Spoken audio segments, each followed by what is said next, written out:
Hello and welcome everybody to the Deep Dive, a brand new series of talks that we're going to be having right here on Revive TV, where we're going to be discussing the sermon just in a bit more detail. And I'm joined by some very interesting guests here. I've got Timna and Tiandros, who are currently doing an internship here at Revive Church.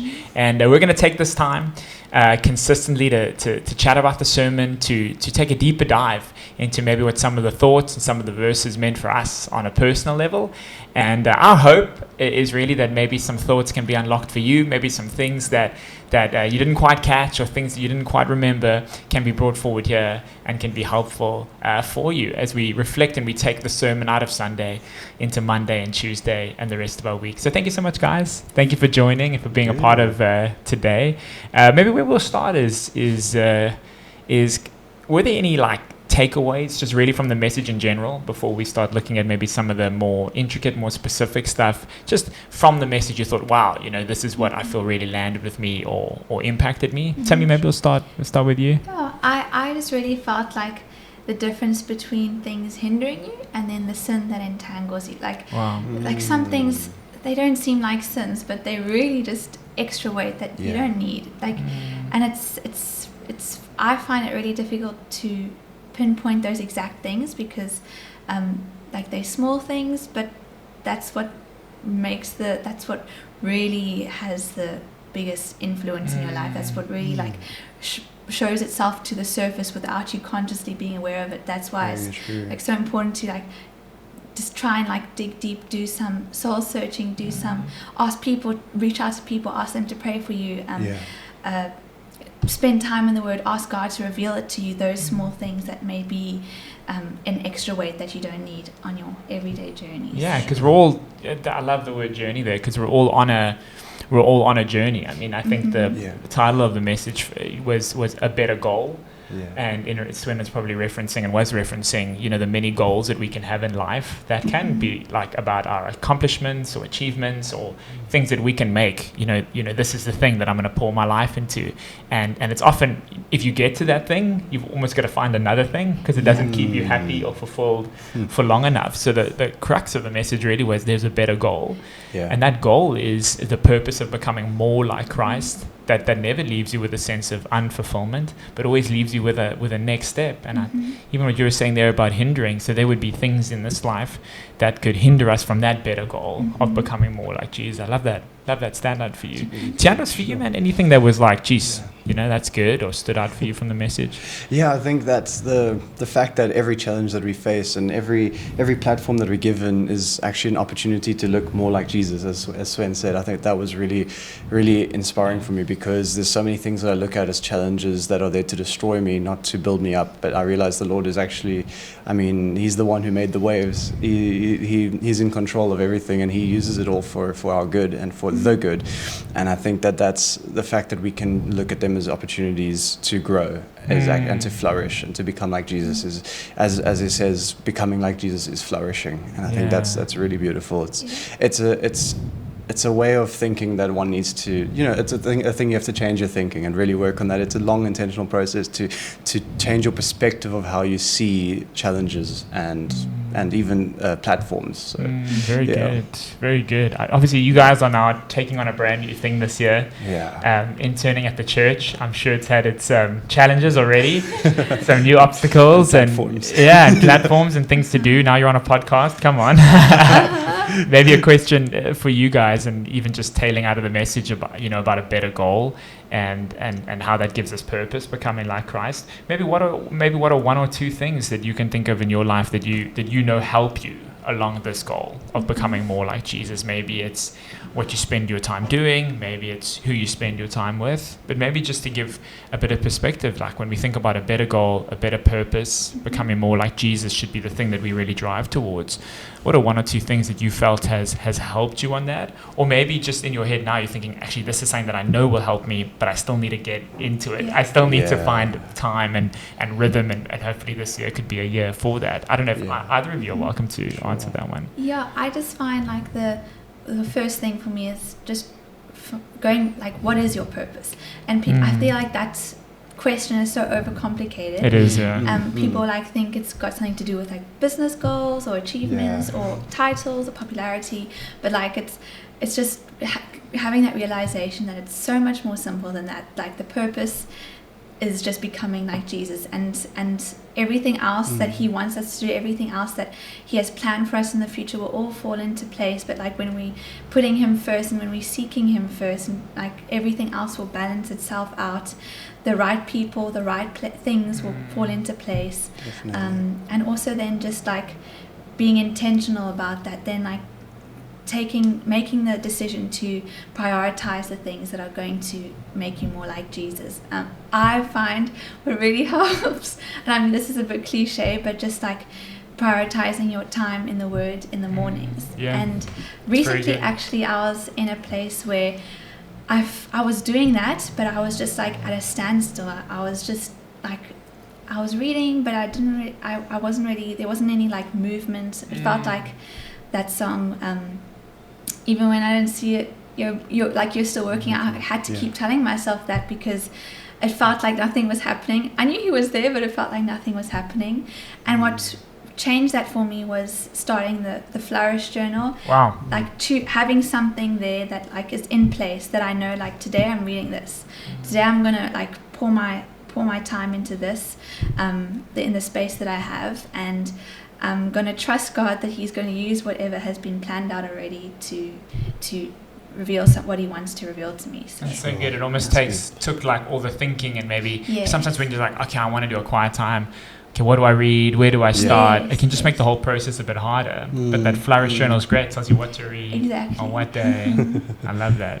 So any thoughts from you on that one? Yeah, I think, I mean, it really is the three main areas of spiritual growth, coming from Bible reading, from prayer, and from worship. I think, I mean, there's probably more, but those are for me the core ones that I'm when I'm not struggling in one, I'm struggling in another. Yeah, it's hard to have all three. It's hard to balance all three perfectly, and that's obviously, we're human and we have to have grace with that, and God gives us grace for that. But I think as of late, like the prayer side of it has been very much from my side, like search my heart, oh God, kind of prayer of praying that the Lord reveals what in me is offensive, what is not in line, what is not like Jesus in a sense. And it takes a long time. It's really humbling, because when you pray that prayer, you're gonna see things in yourself, and they can get you down. If you don't handle it the right way, it will actually kind of do damage to you, if I could put it that way. Sure. And I think it'll just decrease your self-image in a way that's not healthy. And I think that's why,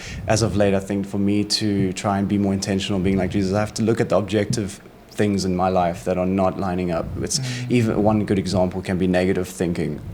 Like Jesus was not a negative thinker. He said a lot of real things, but how much more was he focused on the kingdom of God and the purpose of God in the world? I think that's really so much more that we can spend our time thinking about and reflecting on, instead of just these little things that nag at us. So yeah, I think it's for me the prayer side, and then one that I can grow in, like as you said, one that I think is not really one that I'm very excellent at is the worship side of it, and that's personal worship. It's that setting time aside to specifically for the purpose of whether with music or through thinking of God's great qualities and characteristics, and being grateful and thanking him for things.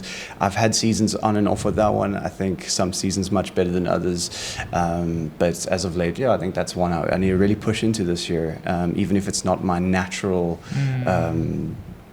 I love that. Those times are so important, because you take the focus off of yourself, off of maybe the things that are worrying you or burdensome or problematic, and you just kind of worship God. Exactly. It changes your whole mindset and perspective on something. The bigness of God then starts to overcome maybe how big your problem seems to feel, and then you're reminded about how big God is in those moments.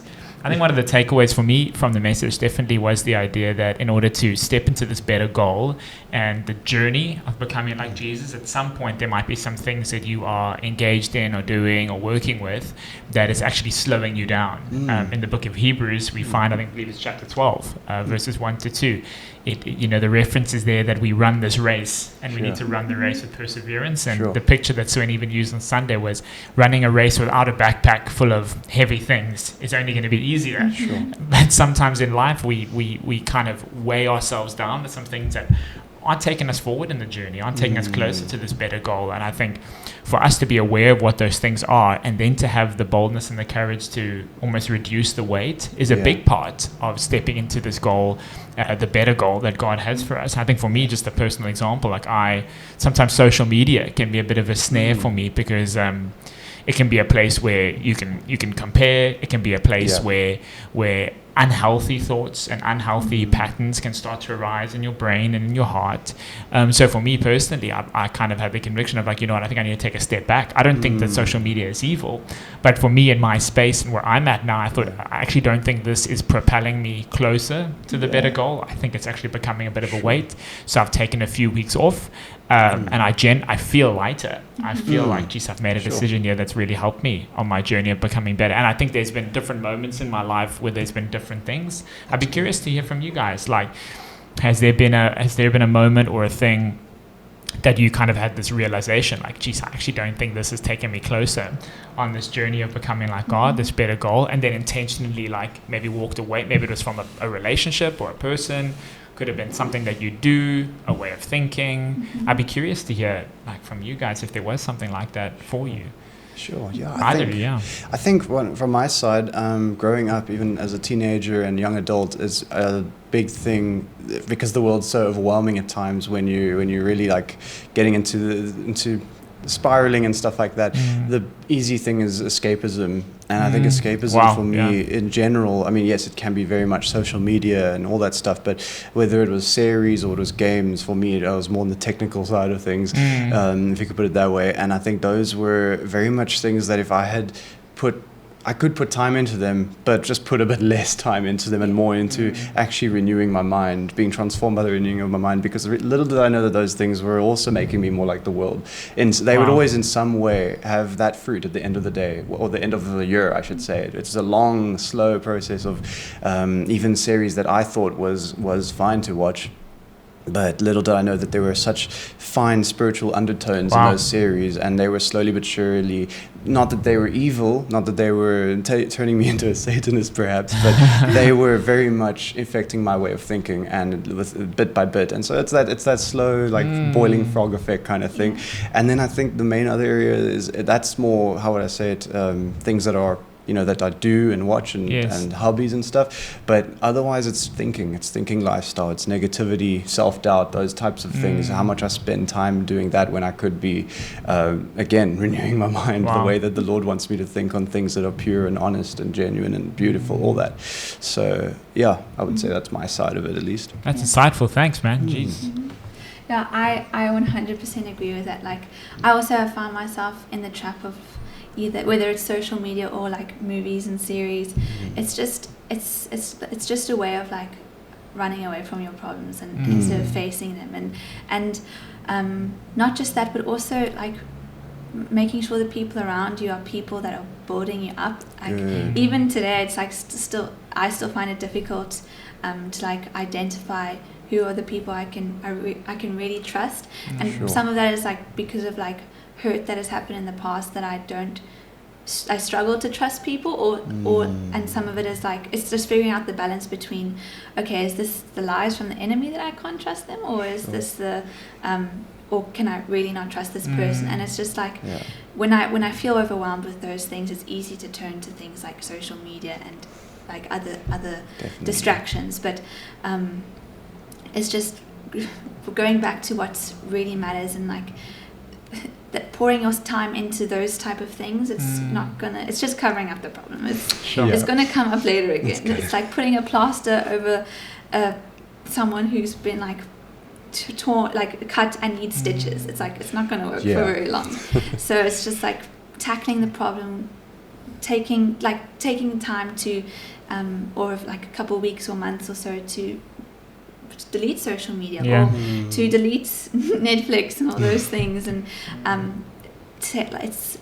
spend the time that you would have been doing that and spending more time in the Word. And I say that, but it's way more difficult to do it than to just say it. Like easier said than done. But it's just like now when you like make that decision, okay, or when you come to the realization, okay, I need to make a change, that's like the first step. And it's just then asking God to strengthen you and lead you to a place where you are strong enough to let go and replace those things with more of Him. That's very good. Jeez, I love the conversation on escapism. I think that is a huge.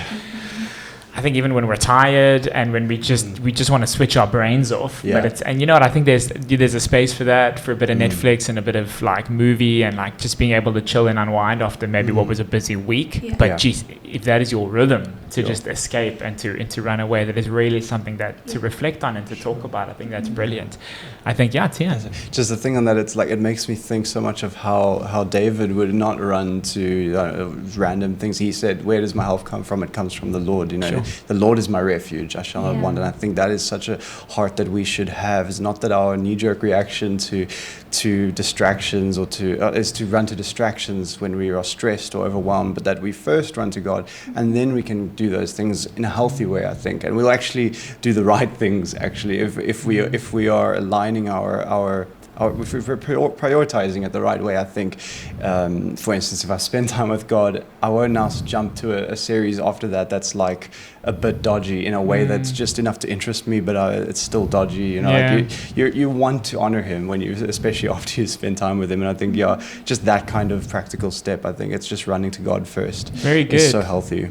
Jeez, that's so good. And I think, you know what, this is even the easy part, to be fair. Like when there are things that we kind of know in the back of our brains, hey, this is a little dodgy or this isn't super healthy. But something that Sven also spoke about in the message was sometimes we can put, worldly achievements and really make that the goal. And is it evil to go after kind of worldly goals or building your business or trying to achieve on a worldly level? I don't think it is. Right. I think that is a part of life. It's a part of being driven. It's part of being competitive. I think a lot of people want to have those things. At what point do you guys think then that even a good worldly achievement or wanting to provide or wanting to be successful, at what point do you think that starts then to become unhealthy or gets in the way of a better goal of becoming more like Jesus, which God's primary goal and plan for our lives is not earthly success, it's to become more like Jesus. So at what point do we think,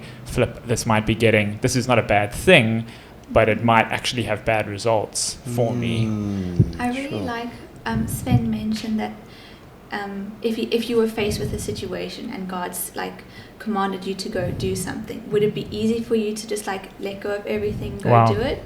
Or would you be like, oh, okay, just let me do something quickly, just let me finish something up quickly? It's like that guy who asked Jesus, like, what must I do to like follow you? And then he said, you must let go of everything and like just follow me. And then but he's like, okay, but let me go say goodbye to my family and stuff. But that's if there's something like that, family, business, friendships, relationships like that and if you ask yourself that question, can I just go? Can I just right now where I am? Am I willing to just go where He wants me to go? And there's something holding you back. I think that's like then like a good like a realization that we need to reevaluate. You need to reevaluate. That's good. Sure, because there's things we love in life, hey? That really do take a lot of maybe our energy and our investment and our time, but we can't put anything on the throne that only God can sit on. Because then we'll have the same expectations of that thing to fulfill a role that only God can fulfill, and that leads to disappointment.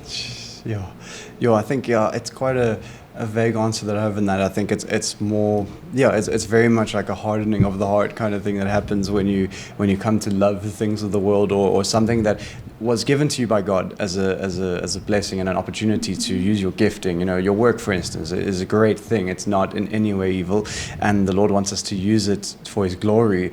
But we can sometimes use it for our own, and so but that's a hardening of the heart that happens over time if we're not consistently spending time in His Word and actually asking Him to do surgery in our heart. And the thing that I think is it's what Graham said the one time to us, Pastor Graham. He said name a place that your heart is hardened, name a way your heart's hardened, and everyone's like quiet or like we can't, and he's like exactly, you don't know when your heart is hardened, and it's like you need to pray. That's the thing is prayer in that, and that's again search my heart. heart, oh God, is such an important prayer to pray for that. I know it's not like a spell that you cast. It's actually a prayer that you have to be intentional with and let the Lord show you if something is being placed on the pedestal of your heart over Him. I mean, I'm the last one to speak about this. I very much have areas that I need to surrender to Him on a weekly, daily and weekly basis, and seasonal as well. I mean, your heart can be hard for a season in one area. So anyway, long story short, I think that's something that we have to be so intentional with, because else it ends up on top of God, and that you don't want that.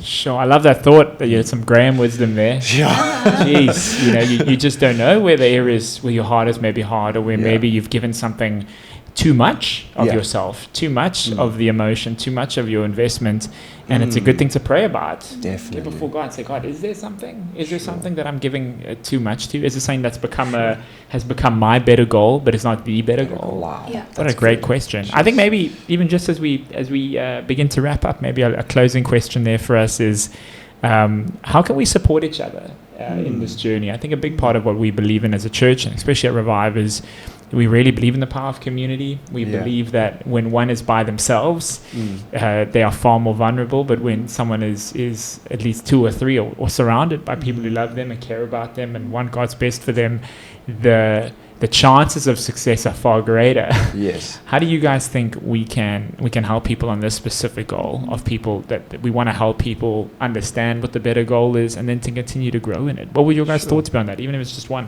Yeah, something mentioned in last week's Flourish message, your message, was like with the social media, that's it's like transparent connection. It's like fake connection. You're not actually. It's a bit shallow. Yeah. And I think I can often find myself in a place where it's you tell yourself where it's like, it's fine, like I'm connected with so many people, but like there's actually nothing there. It's blank. It's just the forefront of everyone's life, and that's I think personal, like one-on-one relationships, personal connection, not even like phone calls. Phone calls are also better than social media, but just like that coming together, being together, that's mustn't be taken for granted. Sure. Like That's good. It does so much, like spiritually, like being able to come together and to be known by someone, and not just the stuff that you're willing to expose on an Instagram post, but for someone to know maybe the darker stuff that maybe you keep secret. There's a lot of healing in that, hey? Yeah, and it's difficult to let go and like to like invite people into that space of your life. But it's just about like, well, first of all, inviting God into those places, and then asking to Him and working through that with Him, to ask Him to bring people in your life that you can have to share these things with, and to speak life into your life in those places. Sure. Very good. Jeez, that's sure. great. Jeez. Yeah, I think regarding shallow connections, I think that's something that I was very frustrated with growing up. I was the introvert, classic dude who wants to talk about deep topics the whole time and not do a shallow conversation. And I had to actually grow in humility for that and actually let people like just chat nonsense sometimes, but being intentional, not just blaming it on other people, saying people don't talk with me, people aren't connecting with me, I'm not getting deep conversation, all that stuff, and no one knows me kind of thing. That mentality was actually not good for me, because what I had to do, eventually the Lord pushed me into things like youth ministry, life group, and I actually was kind of low-key forced by my parents in a good way to attend those things, because I wasn't stepping out. So I was praying to God, like, Lord, I need good friends. Give me good friends, please. I need someone that's really like there for me, that I can share heart to heart with. But at the same time, I wasn't taking steps to actually speak to those people or to grow closer to them.